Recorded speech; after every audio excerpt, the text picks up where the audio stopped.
Sejak berabad lalu, dari masa ke masa, manusia selalu mempertanyakan proses penciptaan alam semesta. Berawal dari pertanyaan sederhana itu, kemudian tercipta beragam teori tentang penciptaan alam semesta. Di antara yang paling dikenal adalah teori ledakan besar atau Big Bang Theory. Hal tersebut tentu karena keberadaan akal pada manusia.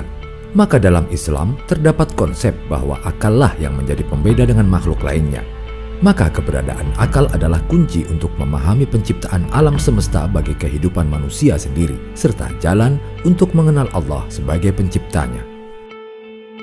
Maka kemudian lahirlah sains. Meski begitu, sains hanyalah sebuah metodologi yang disusun berdasarkan aktivitas akal manusia dalam upaya memahami, memprediksi, dan menjelaskan fenomena alam semesta ini. Sains bukanlah kebenaran mutlak. Ia terus berubah dan berkembang dari masa ke masa seiring pencapaian akal manusia dalam ilmu pengetahuan ketika memahami setiap fenomena semesta. Disinilah peran Al-Quran yang turun sebagai wahyu dari Allah Subhanahu wa Ta'ala. Di dalamnya sangat banyak petunjuk dan informasi yang hakikatnya mengandung ilmu pengetahuan dan fenomena yang baru belakangan terbukti oleh hasil sains modern. Betapa luasnya ilmu Allah yang 14 abad lalu telah tertuang dalam kitab mulia, tanpa disadari oleh manusia, bahkan kaum muslimin sendiri, karena keterbatasan perkembangan ilmu pada saat itu. Di antara ayat yang mengindikasikan keterkaitan Al-Quran dengan pentingnya sains adalah firman Allah, Inna fi khalqis samawati wal ardi wa ikhtilafil laili wan nahari la ayatin li ulil albab alladzina yadhkuruna Allaha qiyaman wa qu'udan wa 'ala junubihim wa yatafakkaruna fi khalqis samawati wal ardi ربنا ما خلقت هذا باطلا سبحانك فقنا عذاب النار.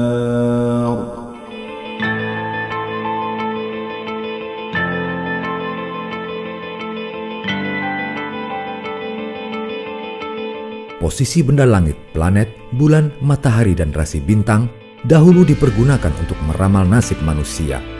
Pengetahuan tentang ini dikenal dengan astrologi. Lalu, ayat tersebutlah yang mengubah pandangan astrologi menjadi astronomi di zaman Islam dengan mengajak manusia untuk senantiasa berzikir dalam memikirkan penciptaan alam semesta. Menelaah posisi benda-benda langit merupakan sains. Akan tetapi mengaitkannya dengan nasib manusia adalah pseudosains atau sains palsu. Telaah benda-benda langit dalam astronomi meliputi mekanika dan fisik benda langit serta keterkaitan satu dengan lainnya dalam skenario besar alam semesta. Al-Quran menegaskan bahwa penciptaan jagat raya meliputi langit, bumi, dan segala isinya terjadi dalam 6 masa. Sejalan dengan informasi ini, ilmu pengetahuan juga mengungkapkan bahwa jagat raya seperti yang ada saat ini terjadi melalui suatu proses yang amat panjang yang memungkinkan untuk dikelompokkan menjadi 6 periode. Dengan demikian, terdapat kesesuaian antara informasi Tuhan dan penjelasan yang diberikan para ilmuwan melalui telaah dan penelitian mereka. Setidaknya, informasi demikian diungkapkan sebanyak 7 kali. Di antara ayat yang menjelaskan hal ini adalah surah Yunus ayat 3, yaitu firman Allah, إن ربكم الله الذي خلق السماوات والأرض في 6 أيام ثم استوى على العرش يدبر الأمر ما من شفيع إلا من بعد إذنه ذلكم الله ربكم فاعبدوه أفلا تذكرون.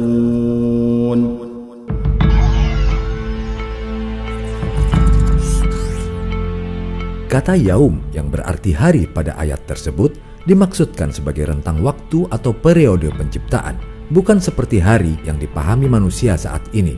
Hari atau masa yang disebut dalam ayat ini dalam tuntutan agama hanya Allah saja yang mengetahui berapa lamanya. Dalam Al-Quran terdapat beberapa informasi tentang masalah ini. Ada ayat yang menyebut bahwa 1 hari di sisi Allah sama dengan 1000 tahun dalam hitungan manusia.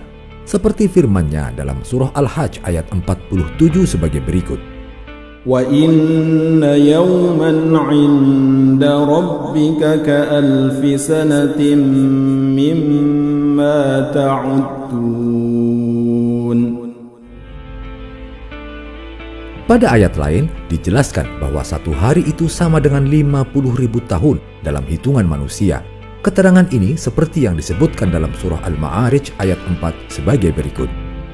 تَعْرُجُ الْمَلَائِكَةُ وَالرُّوحُ إِلَيْهِ فِي يَوْمٍ كَانَ مِقْدَارُهُ 50,000 سَنَةً. Menurut Abdullah Yusuf Ali dalam The Holy Quran Text Translation and Commentary, kata yaum atau bentuk tunggal dari ayam disetarakan dengan kata dalam bahasa Inggris age atau ayen. Sedangkan oleh Abdus Su'ud, seorang ahli tafsir abad ke-16, kata yaum disetarakan dengan pengertian peristiwa atau naubat. Memperhatikan berbagai pendapat itu, jelaslah kata yaum lebih tepat bila diterjemahkan sebagai tahap atau periode atau masa. Dengan demikian, kalimat fi sittati ayyam dalam ayat-ayat tersebut lebih tepat untuk diterjemahkan sebagai dalam 6 masa. Sebagai tambahan informasi yang tak kalah menarik, kata yaum yang berarti hari diulang sebanyak 365 kali di dalam Al-Quran. Hal itu sangat akurat dengan jumlah hari dalam setahun. Apakah itu suatu kebetulan? Wallahu a'lam bis-shawab. Merujuk dari surah An-Nazi'at, Profesor Thomas Jamaluddin dalam buku Menjelajah Kekuasaan Langit Menembus Kedalaman Al-Quran mengungkapkan bahwa 6 hari dapat bermakna 6 proses evolutif, sejak penciptaan alam semesta pertama kali sampai penciptaan manusia sebagai jenis makhluk terakhir yang diciptakan Allah. Proses dari penciptaan ini terus berlangsung sampai saat ini dan tidak berhenti pada suatu tahap tertentu. Maka, jika dirinci, ayat-ayat tersebut mengungkapkan secara kronologis 6 masa penciptaan sebagai berikut. Masa pertama dimulai dari ayat 27. أَأَنْتُمْ أَشَدُّ خَلْقًا أَمِ السَّمَاءُ بَنَاهَا. Apakah penciptaan kamu yang lebih hebat ataukah langit yang telah dibangunnya? Quran Surah An-Nazi'at ayat 27. Ayat ini menjelaskan tentang penciptaan alam semesta dengan peristiwa Big Bang, yakni ledakan besar sebagai awal lahirnya ruang dan waktu termasuk materi. Berdasarkan analisis astronomi kosmologi, ledakan besar terjadi sekitar 13,7 miliar tahun yang lalu. Penciptaan pertama kali adalah energi dari partikel foton. Dari partikel foton terbentuk proton, neutron, dan elektron, serta partikel lain yang tidak dikenal. Sains menggolongkannya sebagai materi gelap. Dari proton dan elektron terbentuk hidrogen sebagai unsur pertama pembentuk bintang. Masa kedua dilanjutkan di ayat 28. رَفَعَ سَمْكَهَا فَسَوَّاهَا. Dia telah meninggikan bangunannya lalu menyempurnakannya. Quran Surah An-Nazi'at ayat 28. Ayat ini menjelaskan tentang pengembangan alam semesta, sehingga benda-benda langit makin berjauhan, yang dalam bahasa awam berarti langit makin tinggi. lalu menyempurnakannya. Dalam arti, pembentukan benda langit bukanlah proses sekali jadi, tetapi proses evolutif, yakni perubahan bertahap dari awan antar bintang menjadi bintang, lalu nanti akhirnya mati dan digantikan generasi bintang-bintang baru. Para astronom meyakini adanya pengembangan alam semesta berdasarkan analisis pergeseran spektrum unsur-unsur di galaksi jauh yang bergeser ke arah panjang gelombang yang semakin besar. Gerak menjauh galaksi-galaksi itu disebabkan karena ruang alam semesta yang mengembang. Hal itu sesuai dengan firman Allah, وَالسَّمَاءَ بَنَيْنَاهَا بِأَيْدٍ وَإِنَّا لَمُوسِعُونَ. dan langit itu kami bangun dengan kekuasaan kami, dan kami benar-benar meluaskannya. Quran Surah Az-Zariyat ayat 47.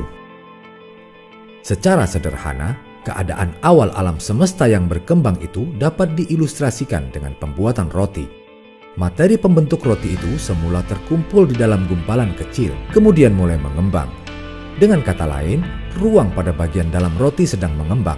Dianalogikan sebagai galaksi di alam semesta, butir-butir partikel di dalam roti itu saling menjauh sejalan dengan pengembangan roti itu sendiri. Dalam ilustrasi tersebut, kita berada di salah satu partikel di dalam roti itu. Di luar roti, kita tidak mengenal adanya ruang lain, karena pengetahuan kita terbatas hanya pada ruang di dalam roti itu saja. Demikian pula lah, kita tidak mengenal alam fisik lain di luar dimensi ruang waktu yang kita kenal saat ini. Allahu Akbar, betapa kecil dan terbatasnya pengetahuan kita dibanding seluruh jagat raya ini. Selanjutnya, masa ketiga termaktub dalam ayat 29. وَأَغْطَشَ لَيْلَهَا وَأَخْرَجَ ضُحَاهَا. Dan dia menjadikan malamnya gelap gulita dan menjadikan siangnya terang benderang. Quran Surah An-Nazi'at ayat 29. Ayat ini bercerita khusus tentang tata surya yang juga berlaku pada bintang-bintang lain. Masa ini adalah masa penciptaan matahari yang bersinar dan bumi serta planet-planet lainnya yang berotasi sehingga ada fenomena malam dan siang. Adanya matahari sebagai sumber cahaya, bumi yang berotasi menjadikan malam dan siang. Menurut penelitian astronomi, tata surya terbentuk sekitar 4,5 miliar tahun lalu dari awan antar bintang raksasa. Mulanya, awan antar bintang itu memadat sambil berotasi, berputar pada sumbunya. Bagian tengah yang semakin memadat akan semakin panas.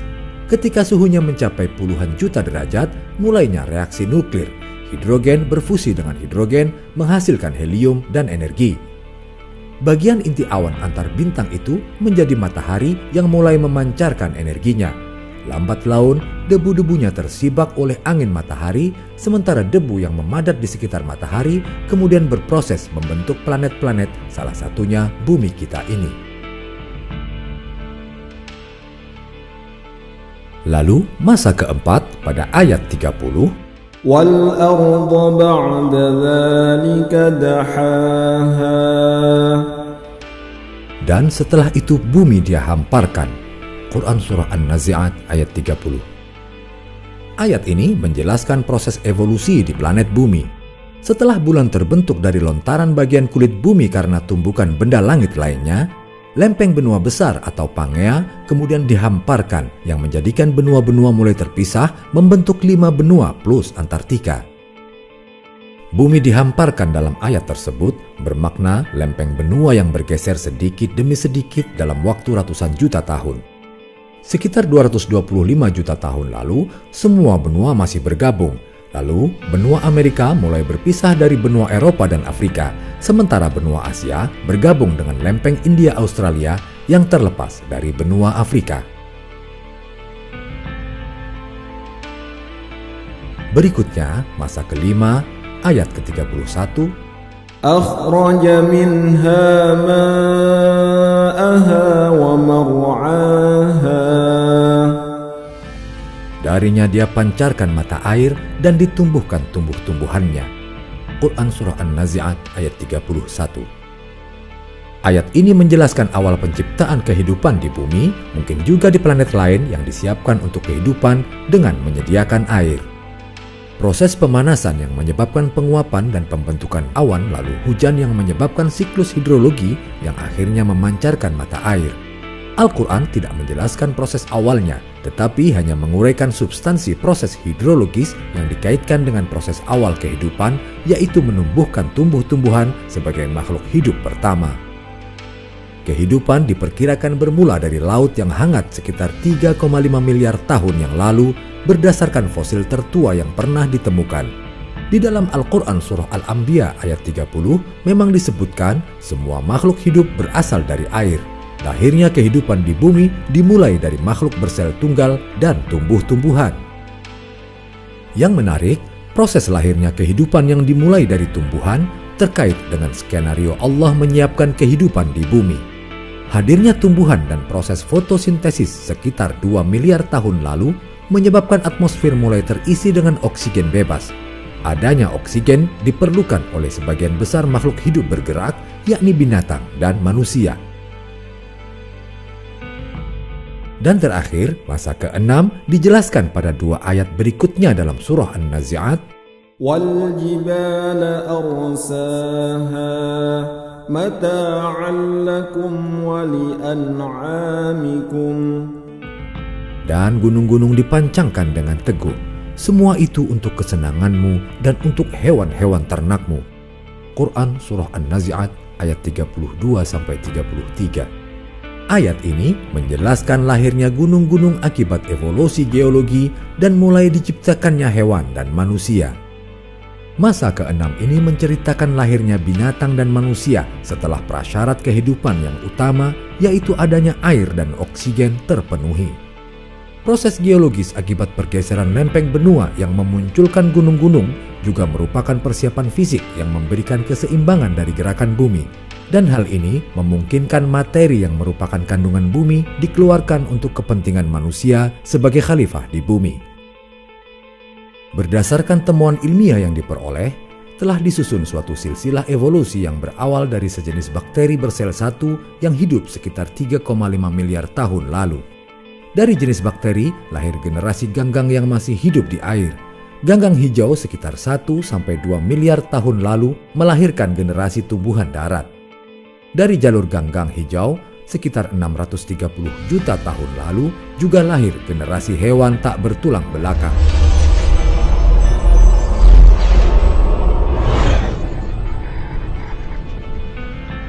Tentang penciptaan langit 7 lapis, hal itu merupakan fenomena yang ditemukan dalam Al-Quran.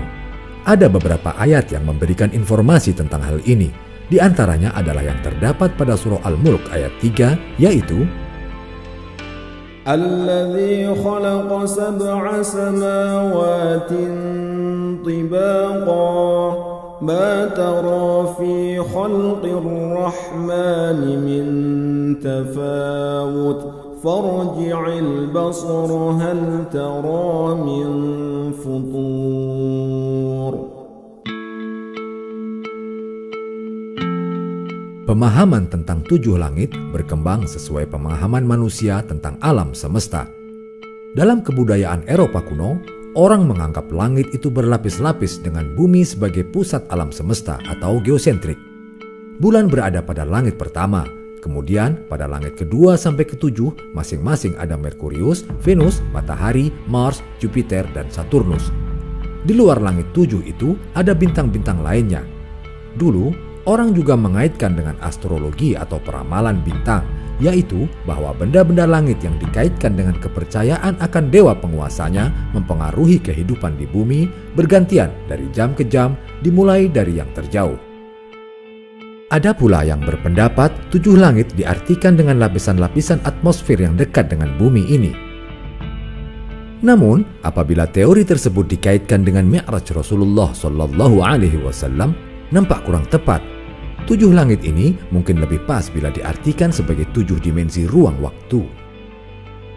Seperti dinyatakan dalam fisika, bahwa di jagat raya ini terdapat 4 gaya fundamental, yaitu gaya elektromagnetik, gaya nuklir lemah, gaya nuklir kuat, dan gaya gravitasi. Kaluza-Klein teori menjelaskan bahwa untuk dapat menerangkan ketersatuan gaya-gaya yang 4 itu, maka adanya geometri ruang waktu yang kita berada di dalamnya sekarang ini tidaklah cukup. Untuk bisa menjelaskan keempat gaya tersebut, maka teori ini menyatakan harus ada 7 dimensi ruang waktu atau time space dimensions yang lain. Maka perjalanan Isra dan Mi'raj yang dilakukan oleh Rasulullah SAW dinilai sebagai perjalanan antar dimensi. Hal ini bermakna beliau telah diajak oleh Jibril keluar dari dimensi ruang waktu menuju dimensi yang lebih tinggi yang disebut Sidratul Muntaha.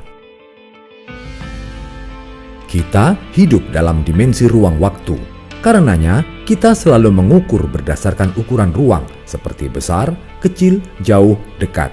Dan waktu seperti masa lalu, sekarang, masa depan, lama, sebentar, dan seterusnya. Untuk memahami perjalanan antar waktu, kita ibaratkan ada alam 2 dimensi berbentuk bidang U besar. Sebut saja makhluk di alam itu berupa semut. Untuk berpindah dari ujung U yang satu ke ujung yang lain, semut tersebut haruslah menempuh jarak yang sangat jauh. Kita yang hidup di ruang 3 dimensi, dengan mudahnya mengangkat semut tersebut dari satu ujung ke ujung lainnya, mengajak semut tersebut keluar dari dimensi 2 menuju dimensi 3. Jaraknya jelas lebih pendek. Demikianlah analogi sederhana perjalanan antar dimensi. Mekanismenya tentu masih di luar kemampuan sains. Tetapi Allah telah memperjalankan hambanya Rasulullah SAW bersama Jibril yang memang berada di luar dimensi yang lebih tinggi dari dimensi ruang waktu.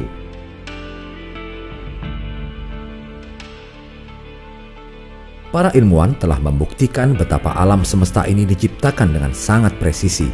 Allah mengisyaratkan bahwa alam semesta dicipta dalam satu struktur yang sangat harmonis.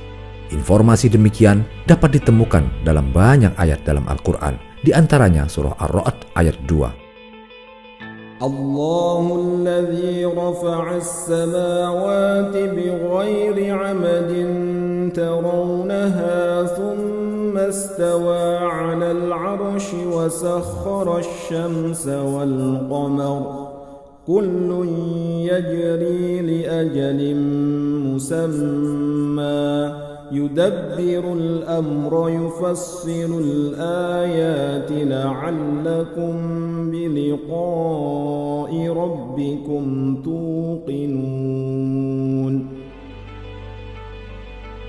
Ayat ini menegaskan sebuah fenomena bahwa tiap-tiap benda langit itu seakan terapung kokoh di tengah-tengah jagat raya tanpa ada tiang-tiang yang menyangga dan tanpa ada tali yang mengikatnya. Memanglah benda-benda langit yang terlihat di alam ini terwujud tanpa tiang yang menyangganya. Andai saja benda-benda sebesar itu mesti memerlukan tiang untuk menyangganya, dapat dibayangkan betapa semerawutnya alam semesta ini. Selanjutnya, Allah juga menjelaskan bagaimana Dia menundukkan matahari dan bulan dalam arti menetapkan keadaannya yang meliputi fungsi, gerak rotasi dan revolusi atau gerak pada poros dan pada orbitnya yang terus berlaku masing-masing sesuai dengan ketetapan waktu yang telah ditentukan. Demikian pula ketika menerangkan hakikat matahari dan bulan, Allah menjelaskan bahwa sesungguhnya mataharilah yang memiliki cahaya, sedangkan bulan tidak. Karena itu, bulan tidak memancarkan sinar setiap saat, sebab benda ini hanya memantulkan sinar matahari. Allah juga menerangkan bagaimana bulan bergerak pada posisi-posisi tertentu yang ternyata hal itu merupakan pertanda dari perjalanan waktu. Sehubungan dengan struktur seperti ini, Allah menginformasikan dalam surah Yunus ayat 5, Huwallazi ja'ala asy-syamsa dhiya'an wal qamara nuran wa qaddarahu manazila lita'lamu 'adada as-sinina wal hisab ma khalaqallahu dzalika illa bil haqq yufassilul ayati liqaumin ya'lamun. Menurut ilmu astronomi, yang paling berperan dalam menjadikan stabilnya benda-benda langit itu terutama adalah gaya gravitasi. Gaya-gaya yang lain itu mungkin tidak terlihat, tetapi efeknya dapat kita lihat dan rasakan. Dengan gaya itu, matahari, bulan, dan semua benda-benda langit bergerak terus-menerus yang satu mengitari yang lain seakan terus-menerus bertawaf seperti yang dilakukan oleh umat Islam saat melaksanakan ibadah haji dan umroh. Semuanya ditundukkan mengikuti hukum-hukum Allah yang telah ditetapkan. Itulah yang disebut dengan sunnatullah.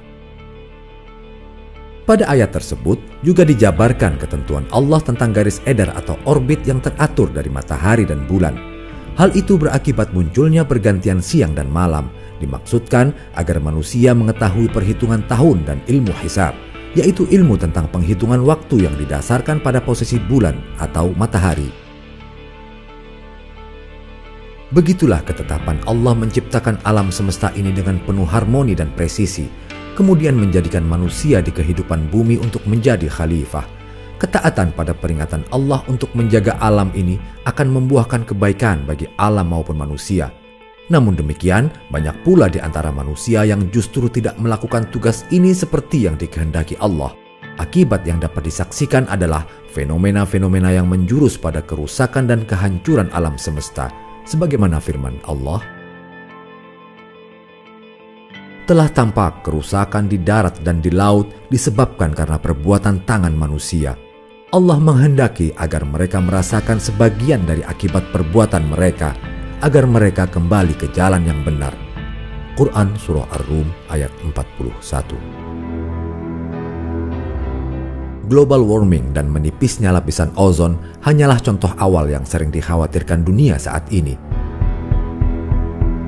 Sangat banyak ayat-ayat di dalam Al-Quran yang memperingatkan dahsyatnya kerusakan alam semesta ini di akhir zaman.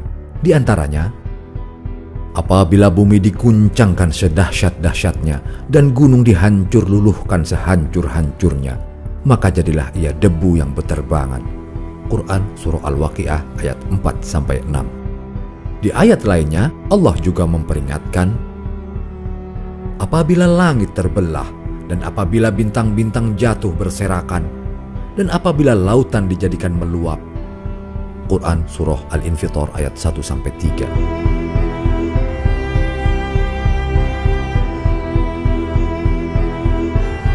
Menurut teori evolusi bintang, matahari kita akan membesar menjadi bintang raksasa memerah menjelang kematiannya. Pada saat itu, matahari bersinar sedemikian terangnya hingga lautan akan mendidih dan kering, batuan akan meleleh, dan kehidupan pun akan punah. Kemudian matahari akan terus bertambah besar sehingga planet-planet di sekitarnya seperti Merkurius, Venus, Bumi, dan Bulan serta Mars masuk ke dalam bola gas matahari. Barangkali kejadian inilah yang diisyaratkan dalam Al-Quran Surah Al-Qiyamah ayat 7-9 sebagai bersatunya matahari dan bulan. Hal itu bahkan sangat sesuai dengan hadis Rasulullah sejak 14 abad yang lalu. Beliau sallallahu alaihi wasallam bersabda, "Tudna syamsu yaumal qiyamati minal khalqi hatta takuna minhum kamiqdari mil." Pada hari kiamat nanti, matahari akan didekatkan jaraknya terhadap makhluk hingga tinggal sejauh 1 mil saja. Hadits riwayat Muslim. Sungguh, suatu proses kehancuran yang sangat mengerikan telah diperingatkan oleh Allah dan Rasul-Nya sejak 14 abad yang lalu. Bahkan sebelum sains benar-benar mampu memahami struktur alam semesta dan sistem tata surya seperti zaman modern ini. Hanya yang bertakwalah yang akan selamat pada hari itu. Sebagaimana firman Allah, "Wahai manusia, bertakwalah kepada Tuhanmu.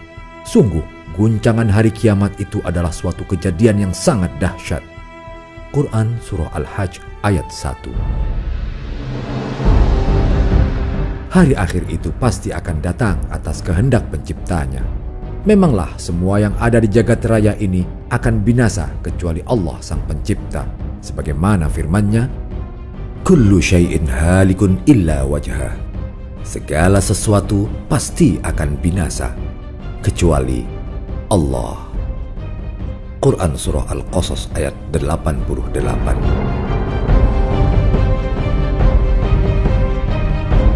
Wallahu a'lamu bis-shawab.